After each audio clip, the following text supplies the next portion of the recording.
매주 화요일은 여론조사를 바탕으로 정치권에서 쏟아지는 이슈에 대한 민심과 여론주의를 훑어보는 시간이죠. 정치본색 심층토론 이택수 리얼미터 대표 김한 한겨레 기자와 함께하죠. 두 분 어서 오세요. 네, 안녕하세요. 안녕하세요. 예. 자, 이제 선거 앞두고 뭐 두 분 다 엄청 바쁘시죠?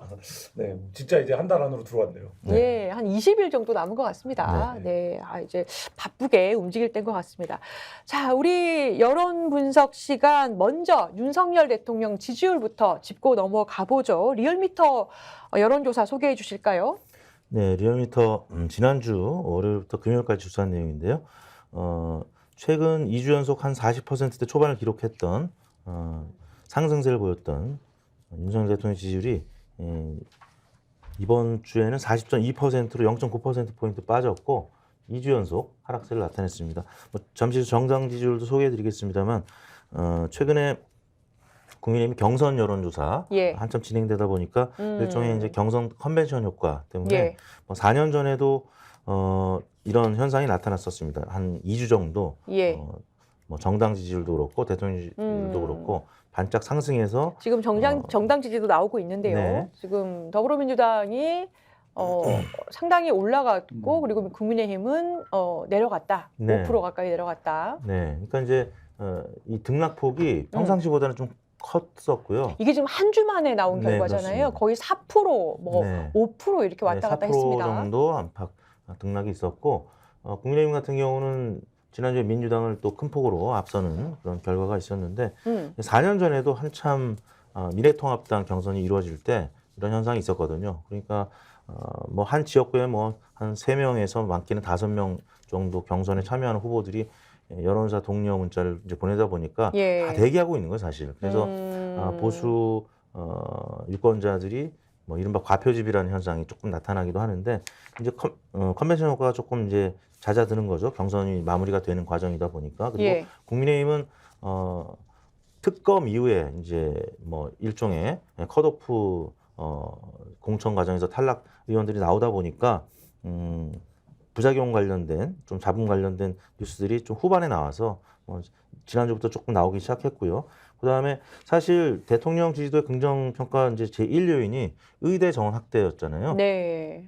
근데 이제 의대 교수들의 반발이 이제 확산이 되면서 강경 대응에 대한 여론이 처음에는 막 70% 넘기도 했었는데 조금씩 줄어드는. 왜냐면 이제 환자분들이 이제 많이 고생도 하고 또 교수님들까지 이제 나서서 좀 반대를 하는 입장이다 보니까 예. 이 의대 정원 확대 요인이 점점 약화되기 시작했고 그다음 민생 토론에 관련된 관건 선거 논란이 또 이루어지다 보니까 그 부분도 좀 부작용이 좀 있었던 것 같고 당 차원에서는 좀 설화가 있었습니다. 성일종 의원이 이토 히로부미 발언 관련돼서 사과도 했었고 예. 또 유영화 변호사를 이제 공천한 것 두고 또 논란이 좀 있었습니다. 반면에 민주당은 지난주 임종석 전 실장이 당의 결정을 수용하겠다. 그리고 이제 페이스북에 계속 이제 긍정적인 그런 발언들을 이제 올렸고 박홍원 의원도 예. 이제 당의 결정을 수용하는 이런 모습들. 그래서 이제 한 차례 위기를 좀 넘기는 과정이었고요. 또 이재명 대표하고 조국 대표가 또 만났고 다만 이제 오늘 박용진 의원이 어떤 입장을 이제 피력할 것인지 이제 정봉주 전 의원이 아무튼 본선에 오르게 됐기 때문에 예. 마지막 관문이 남아 있다고 보겠습니다. 네. 김한 기자님 어떻게 보세요? 그러니까 지금 아무래도 40총선 20일 정도밖에 안 남았고 정당들의 시간이다 보니까 대통령에 대한 주목도가 좀 떨어진다고는 볼 수 있겠습니다만 그래도 40%대 유지하고 있는 것은 뭐 의대 정원 문제도 있고 또 민생 토론의 덕이다 이렇게도 볼 수 있겠죠. 뭐 종합적으로 영향을 끼쳤겠죠. 아까 말씀하신 것처럼 지금 이제 뭐 이른바 윤석열 대통령을 적극 지지할 준비가 되어 있는 사람들이 여론조사에 응답하는 시간이기 때문에 사실 그 부분이 반영이 되는 거고 그럼에도 불구하고 지지할 근거는 있어야 되는데 그 근거를 의대 정원 확대 문제가 어쨌든 받치고 있었던 형국인데 근데 이제 많은 어떤 언론들이 지적을 했고 이제 저희 신문도 지적을 했습니다만 이게 이제 말하자면 총선용 정책이기 때문에 반드시 청구서를 받아들이는 시간이 있습니다. 처음에 제안할 때는 굉장히 폼이 나는 것 같지만 예. 결국 이게 정책의 문제는 뭐 선악의 문제가 아니기 때문에 그러니까 뭐 절대 누가 옳고 절대 누가 틀리는 문제가 아니기 때문에 그렇죠. 조율하는 과정, 합의하는 과정, 수기하는 과정이 필요한데 사실 이제 그거의 역량을 담보할 수 있느냐 이제 그 시간이 돌아오기 시작한 거거든요. 그러니까 그 부분에서 과연 그리고 이제 이게 어떤 이슈라도 계속적인 갈등 국면, 그다음에 실질적인 나에게 피해가 올 수도 있는 국면으로 가면 피로감이 쌓이게 됩니다. 그러니까 네. 사실 이제 그 부분에서 지금까지는 무조건 2,000명 늘릴 거야. 이 구호의 선명함으로 어쨌든 득표를 했다면 이제는 이 부분을 좀 실제로 결제해야 되는 이런 시간이 오고 있다 이렇게도 보여집니다.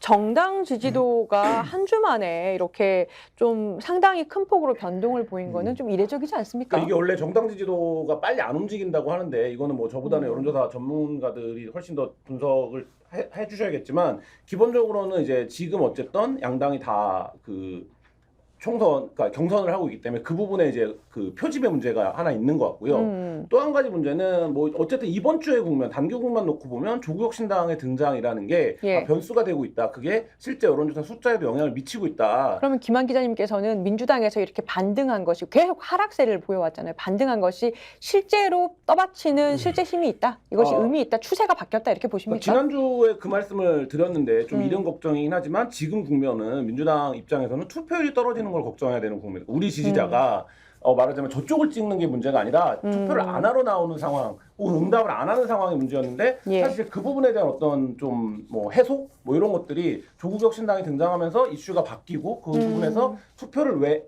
해야 되는 어떤 뭐 근거 이런 거를 찾은 층이 어쨌든 발견됐다라는 게 조국 혁신당의 지지율에도 이제 나오는 거 아니겠습니까? 사실 그런 측면의 효과는 좀 있다고 봅니다. 민주당 지지층 사이에서. 예, 이택수 대표님, 네.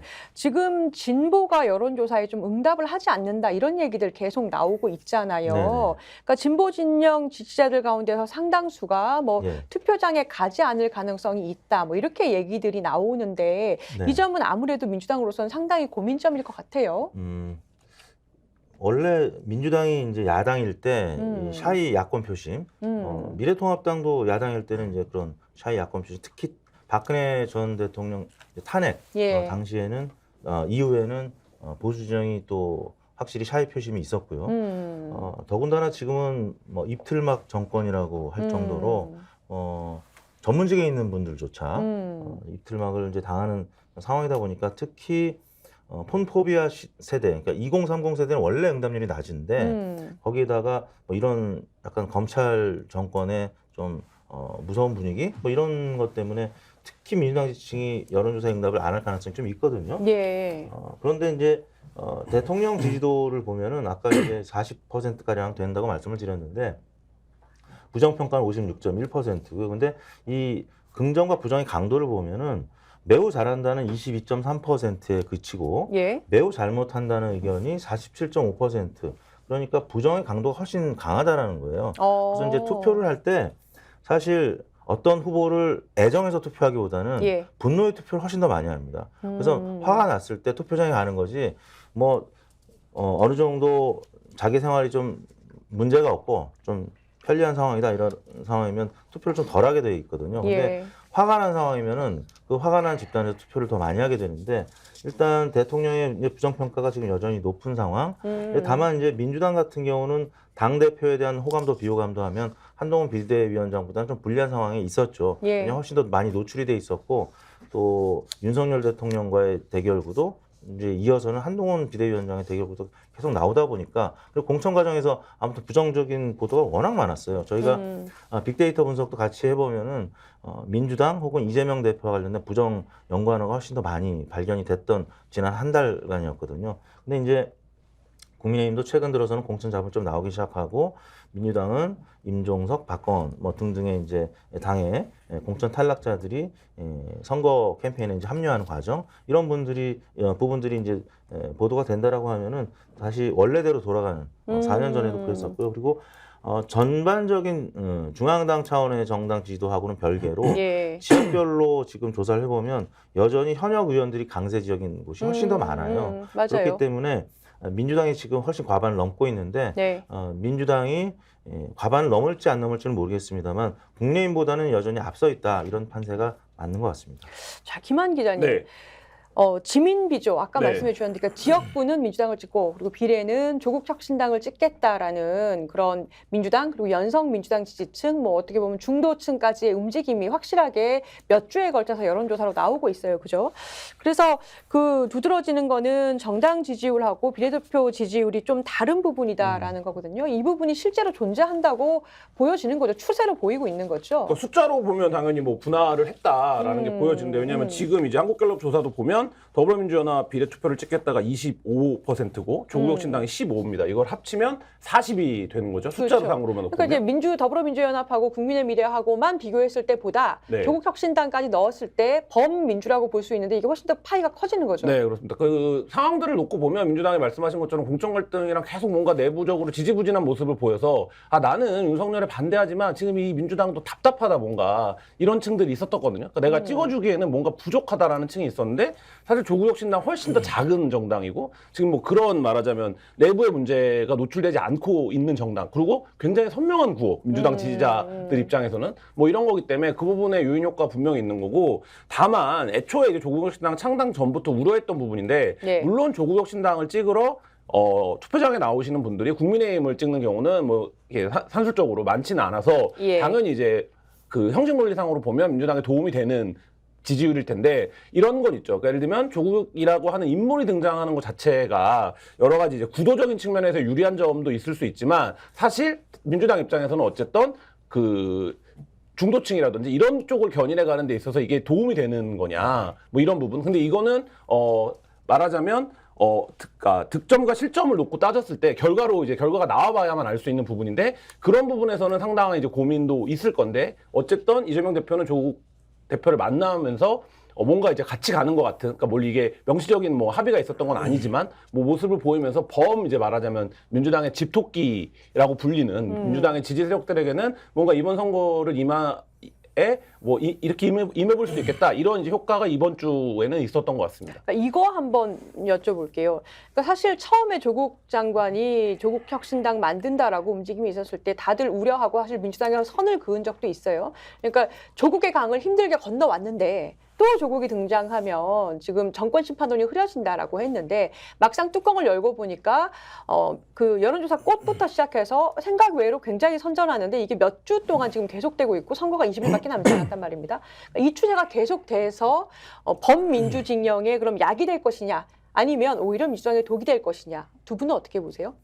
저는 일단 윤석열 대통령이 공정할 것이라고 기대해서 뽑은 유권자들이 김건희 여사 그다음에 또 한동훈 비대위원장도 조국 전 장관의 이제 자녀처럼 자녀 문제가 또 논란이 된 적도 있는데 아무튼 공정하지 못한 룰이 분명히 국민의힘 내부에서도 있고 공정하지 못한 잣대가 있다라는 점에서 가장 대척점에 있는 분이 조국 전 장관이었고 이분이 아무튼 검찰 정권하고 싸울 수 있는 굉장히 좀 센 공격수라고 이제 판단한 민주당 유권자들이 특히 이제 비례 정당과 관련해서 이제 연합 과정에서 이런 목소리를 담아내지 못하는 이런 유권자들을 담아낼 수 있는 일종의 댐 말고 보혜 역할. 그러니까 이제 물이 흘러내릴 때 예. 취소할 수 있는 보혜 역할을 조국 전 장관이 감당할 수 있을 것이다라고 기대하는 거죠.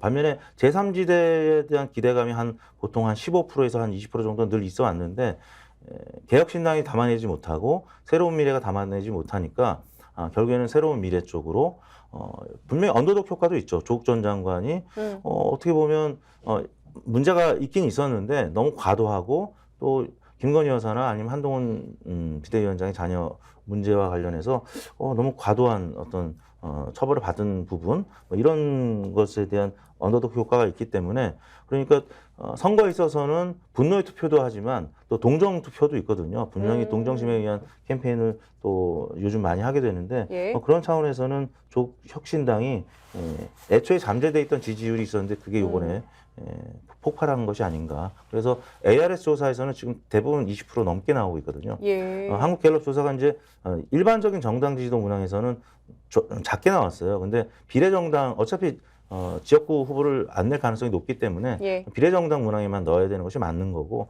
거기서는 지금 대체로 자동응답 방식에서는 20%대 넘는 그러니까 굉장히 높은 거죠. 이 정도 되면. 굉장히 높은 거죠. 네, 그러면 민주당이 담아내지 못하는 지지율을 아마 다 담아내고 투표장까지 이끌어낼 수 있는 민주당 입장에서는 긍정적인 어떤 역할을 할 수 있을 것 같다는 생각이 듭니다. 뭐 이런 효과인 것 같아요. 지난 대선에서 우리가 이제 한 표만 이겨도 이기는 거니까 윤석열 네. 정부가 당선이 됐는데 민주당 이재명 후보가 1,600만 표 정도 얻었거든요. 근데 지금 어떻게 지지율을 합산을 해도 그 숫자가 안 나올 것 같단 말이죠. 그러니까 그 예. 얘기는 죄송합니다. 그러니까 유실이 있었다라는 거거든요. 그 지난 대선 이후의 과정에서. 근데 조국 대표가 등장하면서 그 유실 부분에서 이제 돌아오는 효과들이 있어요. 그러니까 이게 말하자면 1,600만 표에서 1,700만 표로 갈 수 있는 인물이냐? 이거는 저는 아닌 것 같아요. 그러니까 그 부분에서는 오래전부터 많은 언론들이나 뭐 전문가들이 얘기를 해왔는데 다만 그게 아니라 총선이라는 건 대선보다 훨씬 더 어쨌든 투표율도 낮고 주목도 이게 득표율 낮기 때문에 지난 대선에서 얻었던 표를 다 가져오면 뭐 지역구 판세에서 굉장히 승리할 수 있는 여건이 되는데 사실 이제 그 부분에서의 도움은 지금까지 여론조사가 나온 걸로만 보면 확실히 있다. 그 효과가 있는 것 같고 또 한 가지 말하면 이제 민주당의 기대는 이런 거였죠. 정권심판론의 구도 속에서 윤석열 대 이재명의 구도로 선거를 간다. 이게 아까 제가 얘기한 예. 우리가 어쨌든 1,600만 표 이상 이재명 후보로 득표를 했던 이런 거에 이제 기반한 이제 말하자면 분석이었을 텐데 접근이었을 텐데 한동훈 비대위원장이 등장하면서 이제 그 구도가 좀 깨졌죠. 그래서 그랬죠. 예, 정권심판론이 그리고 이제 공천 과정에서 민주당의 어떤 실점으로 인해서 많이 흔들리는 뭐 이런 상황이 왔는데 조국 대표가 등장하면서 그 조국혁신당이 등장하면서 이제 그 부분의 구도가 좀 사람들의 머릿속에서 살아나는. 그러니까 왜 말하자면 이번 선거의 의미가 애초 뭐였지? 그러니까 그리고 이제 조국이라고 하는 인물이 어쨌든 윤석열과의 대척점에 있는 인물이기 때문에 사실 이제 그 구도가 좀 살아나는. 그러니까 이게 민주당 입장에서는 본인들이 살렸어야 되는 구도인데 예. 이제 그게 공천 과정에서 어쨌든 동력을 좀 잃었다가 지금 살아나는 효과가 좀 있는 게 아닌가 이런 생각도 듭니다. 자, 무당층 관련해서 한번 살펴보겠습니다. 네. 그러니까 지금 서울 수도권, 그러니까 부동층이 지금 핵심 변수인데요. 그러니까 서울하고 수도권에 122석이나 되는 굉장히 큰 표수가 몰려 있어요. 그런데 지금 총선이 한 달도 안 남았지만 아직까지도 중도층이라고 불리는 무당층이 아직도 마음을 못 잡은 걸로 보인다. 그러니까 전통 지지층은 많이 집결해 있다. 네. 이런 분석들이 있습니다. 지금 한겨레가 서울과 인천, 경기만 따로 여론조사를 했더니 서울하고 경기 쪽에서 뭐 정부 심판론, 정부 지원론이 이렇게 갈리는 것으로 나왔다고요.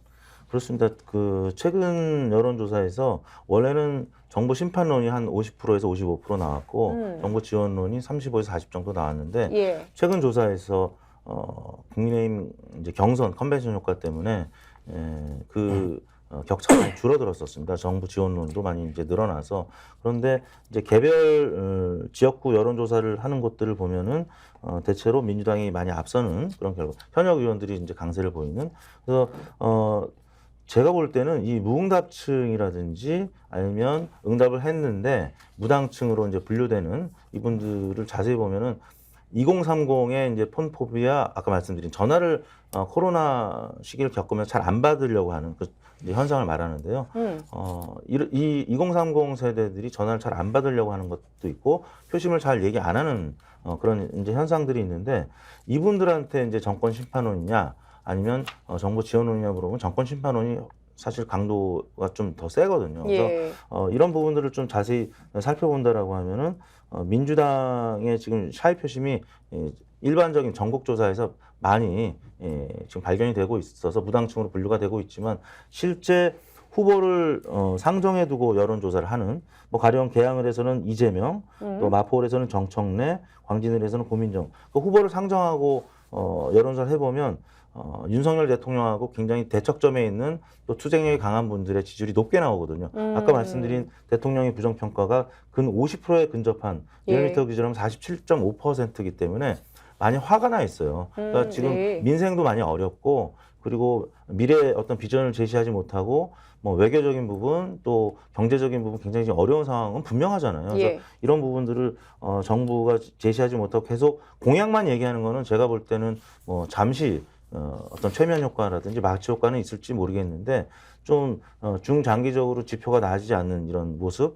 이런 부분들을 보면은 결국에는 정권 심판론에 좀 힘을 알려질 수밖에 없고 선거 결과도 그렇게 나타날 가능성이 높다. 그렇게 보시는군요. 아니, 김한 기자님 이게 한겨레에서 한 조사잖아요. 네. 그러니까 8월 8일하고 9일 사이에 저는 꽤 의미 있는 조사라고 보는데 왜냐하면 부동층이 지금 서울 수도권에 많다라고 계속 관측이 됐었었는데 아예 서울하고 인천, 경기를 다 조사를 한 거잖아요. 근데 보니까 서울하고 인천 이렇게 좀 경기가 달라요. 그러니까 서울은 정부 심판론이 47% 그리고 네. 정부 지원론도 48% 팽팽하다. 네. 반반이다 이렇게 보이는데 인천만 봐도 56%가 심판론, 38%가 지원론. 거의 뭐 10% 이상 차이가 나고 경기도도 57%가 심판론, 37%가 지원론 이렇게 해서 인천이나 경기 쪽은 오히려 정권 심판론이 굉장히 크게 앞서는 걸로 네. 조사가 됐죠. 그럼 이거는 서울 쪽이 좀 더 부동층이 많다 이렇게 봐야 되는 겁니까? 어떻게 서울- 분석해야 되는 건가요? 민주당 입장에서는 서울 판세가 심상치 않다라고 읽어야겠죠, 당연히. 근데 지금 이제 말하자면 의대정원 이슈가 맨 앞에 있는 상황에서 네. 정부 지원론이 높아지는 건 당연하죠. 만약 근데 지금 이슈가 그게 아니라 예를 들면 뭐 이종석 국방장관 호주 대사 문제라든지 네. 최상병 문제라든지 이런 게 이제 만약에 제일 앞선에 이슈였다면 정부 지원론이 뭐 이렇게까지 높이 나오진 않았을 것 같은데 그 국면의 효과가 좀 있다, 이슈의 효과가 좀 요건 한 있다고 며칠 전에 민심이다 이렇게 볼 수 네, 있겠다. 있다고 보여지고요. 예. 그럼에도 불구하고 지난번 총선에서 어쨌든 민주당이 서울에서 완전히 싹쓸이하는 압승을 거뒀는데 그렇죠. 그런 결과를 지금 기대할 수는 없는 상황이다. 이게 이제 좀 숫자로 확인되는 것 같고 경기도는 뭐 그래도 어쨌든 전통적으로 민주당의 강세를 보이는데 그 구도가 좀 유지되고 있는 축에 이제 숫자로 보여지는 것 같고 인천 같은 경우에는 지금 지역으로 가보면 지역구별로 보면 굉장히 혼재되어 있거든요. 근데 그 얘기는 뭐냐면 정권 심판에 대한 여론이 이렇게 높음에도 불구하고 민주당이 어쨌든 경쟁력을 더 발휘할 수 있는 상황인데 사실 이제 그 효과가 안 나오고 있다. 뭐 이렇게 좀 추세적으로